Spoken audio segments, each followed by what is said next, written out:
They say you shouldn't judge a book by its cover, a man by his penis size, or a movie by its IMDb score. But in this case, I think you should listen. If anything, they overshot the score a bit. IMDb was gracious, giving it the 2 point whatever they gave it. That was way more than it could have ever hoped of getting. If anything, I think it deserves negative stars. But of course, the movie I'm talking about is the Karen movie that released yesterday as of recording this video.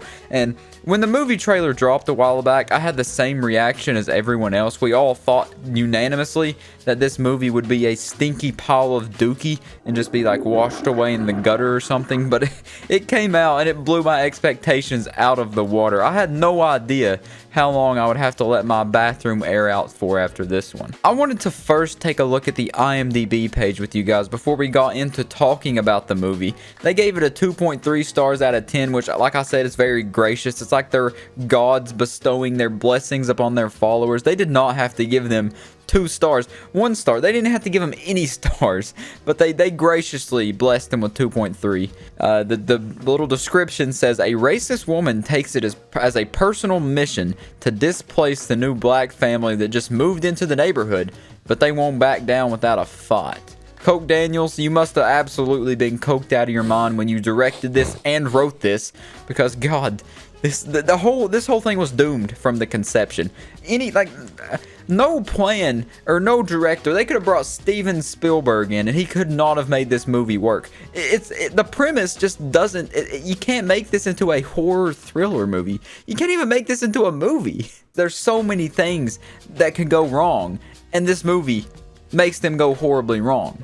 Karen, not all neighbors are friendly. You can see she's got a gun there and they're looking out the window because she's obviously not a friendly neighbor. That she doesn't like them. Y'all, that's gonna keep people up at night. Just thinking, what if your neighbors are a Karen? That's the scariest thought in the world. Even scarier than the thought of death itself. And then you got this one here. I don't know. I looked at this poster for a while, and I can't figure out who this is. Like, is this the Karen? It kind of looks like a man, but then the hands, the fingers, the little piggies, kind of look like a woman's hands, and they are cross-eyed. They kind of look like my cousins and also me because, you know, the whole incestual bloodline. But I cannot make out who this is. Once again, the all neighbors are not friendly little slogan they got going, I guess. And you take a picture of this right here. This reminded me of like Roderick, is that his name, from the Diary of the Wimpy Kid movies and books, like his little garage man. This is like the logo he would come up with, blood dripping from it. It's always scary. And then this one was my favorite, the absolute favorite. Crazy Entitled Racist. This is like a book cover. If they made this into a book cover called Crazy Entitled Racist Karen, the book. I want the managers, the slogan on this one. I didn't see that. That's funny. That's too good. So I guess there's your bit of backstory. Now we can actually start talking about the movie because God, oh God, it's something. Obviously, I went into this movie expecting a huge amount of stereotypes, but what I got was far more than I could handle, shoved straight down my throat. And I'm used to stuff going down my throat, but not this much, this fast at one time. It was more than I could handle. Because they just straight up took a huge leap, like an Olympic long jump, past stereotypes and just made Karen a literal southern white supremacist. You'll understand what I mean by that, and it's literally the description, but you'll fully understand that when I tell you my favorite part of the movie later. It'll all make sense. It'll come full circle. But it also turns out that Karen isn't the only one who is racist in this movie. There's racism coming from every angle. It's like it's a gangbang, baby. It's wild. It gets crazy. And the icing on the cake is that it's classified as a horror/thriller. Like I said, I have no clue if they're being self-aware in the absurdity of this movie, but Jesus Christ, I died laughing many times due to the sheer stupidity that was portrayed in this movie. It's so bad. They even threw in Karen catchphrases from her online persona like, I'll call the cops, or I'll get the manager. Real wacky, funny stuff. I want them to be self-aware, but at the same time, it's so much better if they're not, if they actually took this serious. I'm not going to be reviewing this movie. I'm just going to be explaining some of my favorite parts from the movie that I found absolutely knee-slapping, butt-wiggling, fun, good times. Just some real funny stuff to laugh at, because it's truly an experience to watch this movie in its entirety. I think everybody should watch this movie at least once, because some movies you may think they're bad bad, but gee, it could always get worse, and this movie is a prime example of that. I'm kind of eating my own words human centipede style, because I did call the Addison Rae movie He's All That very bad, in that it was hard to go lower than that. But this Karen movie, it is way worse. It is, I gotta admit, it is so much worse. But when it comes to entertainment value, it blows that movie out of the water. I would rather watch this Karen movie over and over compared to the Addison Rae He's All That movie. But into the movie itself, there may be some spoilers. I don't really know what I'm gonna say yet, so if you want to watch the movie and not be spoiled for some reason, click off the video, I guess, because you might have that bubble bursted. But this is where the movie talk starts. The movie starts off normal enough with this new couple moving into a new neighborhood, a very nice neighborhood, into a very nice house. And unfortunately for them, they have a Karen named Karen as their neighbor. And did I mention she's extremely racist? And they just so happen to be the race that she does not like. I have had almost a full day to reflect on this movie, and the only way I could imagine them making this movie even worse is if they took the Karen costume design and made her hair blonde. That's really the only way they could have made it even worse. Just make her a stereotypical looking Karen, even more so than she already does. Really, the only thing they missed was the hair color. If they would have done that, there was really nothing, that it could not go down any further. And to any of you brainless folk out there who might be thinking, oh, this movie don't sound too bad so far. Not even a minute later after they move in, Karen is already putting up surveillance cameras that are pointed directly at the new couple's house. Almost like she had an emergency surveillance kit just in case a couple of a different race moved in next door, so she could keep a watchful eye on them so they don't steal anything. And yeah, we're only 4 minutes into the movie at this point, so there's some more slightly racist scenes and whatnot until you get to the part where Karen's 17-year-old son is watching the new couple get it on through the blinds. They're getting real freaky and stuff and whatnot. He doesn't even have lotion on, his pants around his ankles, bare cheeking it. He's literally just staring at him, just, staring a hole through him through their open window. Their blinds are open, and his blinds are open because he's peeking through them. But then Karen, his mother, catches him and runs him out of the room, says, shoo, you don't need to be watching that. That's going to scar you for life. You don't need to know about intercourse at 17. What are you, crazy? But then she decides to stick around and watch and see what's going on, because she clearly hasn't had any sexual interaction since the moment she had that child. That's the last time anything has touched her vagina. And she lets out a little pleasure moan while watching them. A little, Yeah. Yep. That's what happens. Now we're skipping over a few more racist scenes, many Karen terms, and one of Karen's equally racist friends that they introduced. And now we're on to my favorite part. The new husband is playing basketball with Karen's son, and Karen's son is not racist. I guess she hasn't instilled those beliefs into his head yet. But, he's playing basketball with the dude. They're having a good time and whatnot, a little bit of small talk. The acting isn't too good, but it's not horrible. It's not as bad as the Addison Rae movie. So they're hooping up, and I gotta say, I haven't played basketball since about 5th grade, but I could definitely put the work on them. I'm not even like a peak basketball size. I'm like 5'9". I could easily cross them up, take it to the hoop, and score on them every time. Their crossover sucks. But then Karen comes out and says she has to take him to practice or whatever, so he gets in the minivan and she says, hey, you care to put antifreeze in my minivan real quick? So he says, yeah, sure, reluctantly. So he goes to put the antifreeze in her car, and she decides, yeah, this is a good time to make a sexual advance on this man that I hated a few minutes ago. So she rubs her hand down his arm like that, and he naturally jumps away. He's about to run away and go hide in his wife's arms, because he's very scared of Karen. He doesn't want to have sex with Karen. She's despicable. So, he spills it all over him, and she says, oh, I'm sorry. You want to come in so you can, wash yourself off or whatever? And he says, sure. Reluctantly, once again, he goes into her house with her, because I guess she's trying to have sex with him now. I don't really know what's going on. She says, hey, you can take that shirt off and I'll go wash it for you, and then you can bend me over the dryer and do me while we wait. So he says, naturally, no, I'm not going to take my shirt off in your house, you crazy old kook. And then he goes to wash his hands in the bathroom so he can get the antifreeze off his hands and then get out of the house as soon as possible. And this is the best part right here. This is what we've been waiting for, baby. So he goes into the bathroom to wash his hands. He's washing his hands, lathering them up with water real good. And he goes for the soap because gotta stay clean, gotta stay hygienic. So he goes to get the soap. I laugh thinking about this part right now. The soap the soap dispenser has a massive Confederate flag on it, and he picks it up and looks at it. He's in disbelief. He's in shock. Him and me. No, I don't think anybody has ever seen a Confederate flag soap dispenser.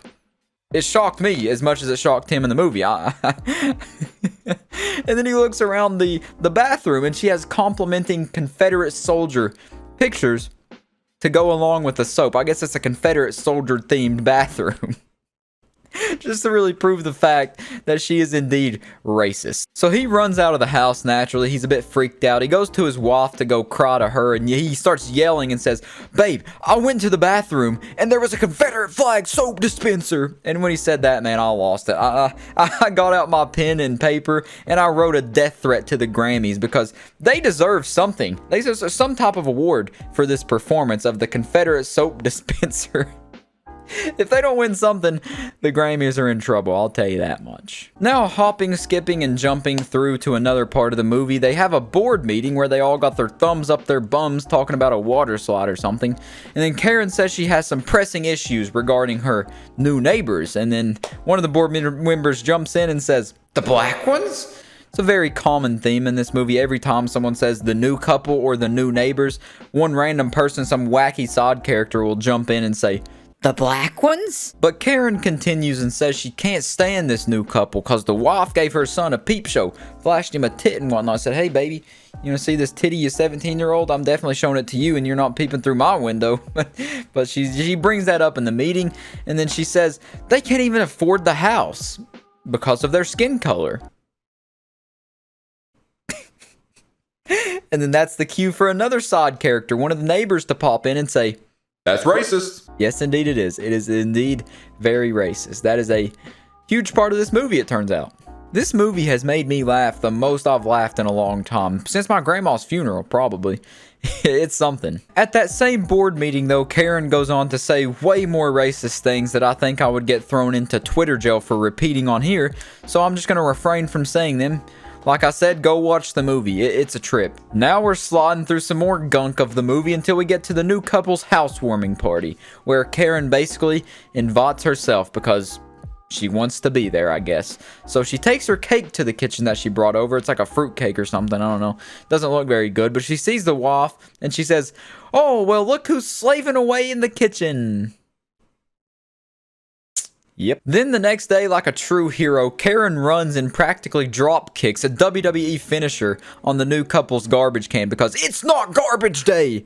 That's what she says. She says it's Wednesday, not Tuesday or something. So she goes and literally pile drives, just like spears that garbage can over, and then runs away like a little fairy into her house, like a little goblin just migrating into her little hut. So now the poor wife has to come out and clean up the garbage can, the mess that Karen made, because she takes garbage day very seriously. You do not mess up garbage day, baby. So the little daughter of Karen comes out to help the wife because, once again, her children aren't racist, but Karen is racist. So they're helping her, and the little girl says, "I have a black boyfriend." Basically, it leads up to it, but I don't want to repeat the whole entire dialogue in this video. I don't have time or the attention span. The wife says, "Oh, that's nice. Does your mom know?" And she says, "No, my mom would be very upset if she found out. She doesn't like black people." And that's where everyone in the theater just erupts into shocked faces all around. Everyone's in disbelief. They're looking around saying, "Did you just hear what I heard? Did she just say?" I just cum my pants. And Karen comes out of that house sprinting, bolting like Usain Bolt, an Olympic sprinter speed, to get her child away from the new wife, because she's racist, like I said. It doesn't make much sense.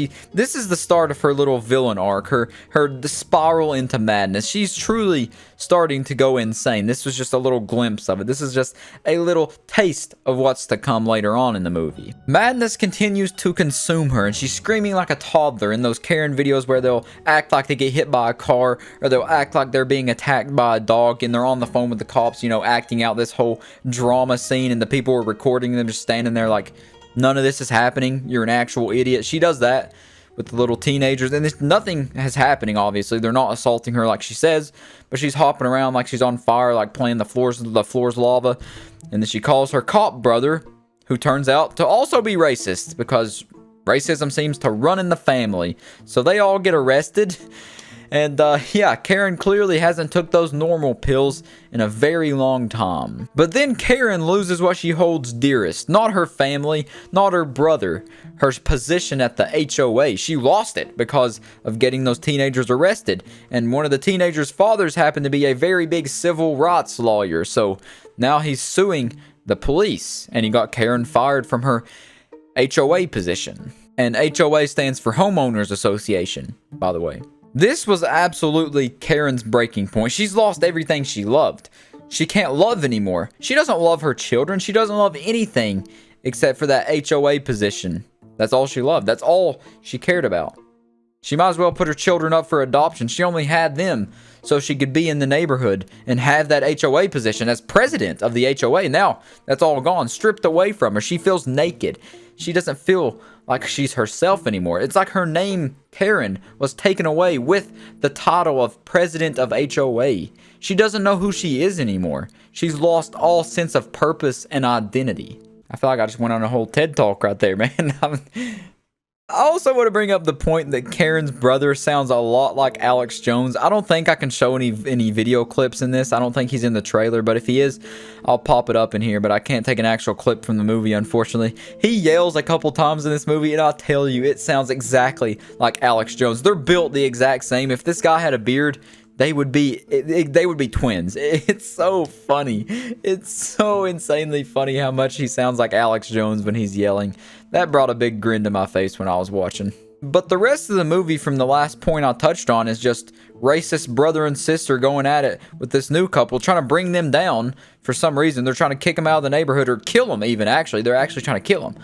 And then they get in this big final showdown, which is pretty intense, but I can't help but not take it serious because of what's happened in the previous things leading up to this, as well as Karen and her Alex Jones brother screaming at the top of their lungs. It's so funny. He's screaming during this big intense showdown. And all I was thinking was, Alex Jones Infowar here. I think this is the most I've ever laughed in a video. Just thinking of this movie makes me overjoyed. I'm overflowing with just these butterfly emotions. I feel like I'm a little kid playing hopscotch again. But yeah, that's about all I want to talk about for this movie review, I guess is what you can call it. This is my second movie review now. Hey, I may just become a movie review channel. Every time an awful movie comes out, you better expect to see your boy's face, the incest film reviewer. Back at it again. I know I said my next movie review would be Two Girls, One Cup at the end of the Addison Rae review, but I think this is arguably better. It's a better piece of film. Well, I don't know about that. I'll have to rewatch it to make sure. But that'll about do it for me. Like I said, you should watch this movie. Not for it being good. Do not expect a good movie. Just expect a good laugh at how bad. If you like bad movies, this is it. This will hit your G-spot real good. It'll get in there deep enough to where you'll feel it for a couple days at least. And if you don't somehow laugh at this movie, your funny bone must have been lost in a tragic accident, or you just weren't born with it. You're defective. The baby factory didn't put it in or something. But that's it. I'll see you next time. Peace out.